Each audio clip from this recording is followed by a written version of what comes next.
अस्सलाम वालेकुम व्यूअर्स। बांग्लादेश के अंदर इस वक्त हालात बहुत नासाज हैं।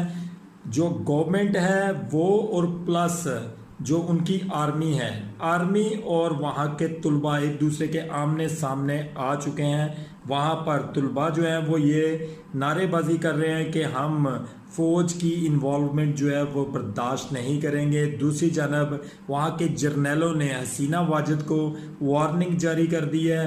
और अब देखते हैं कि जो बांग्लादेश के हालात हैं वो किस करवट बैठते हैं। यही को गवर्नमेंट जो है वो कायमो दायम रहती है, या कोई नई गवर्नमेंट आती है, या फिर बांग्लादेश में भी पाकिस्तान की तरह जैसे मार्शल लॉ लगते रहे हैं, बांग्लादेश में भी कोई मार्शल लॉ लगेगा।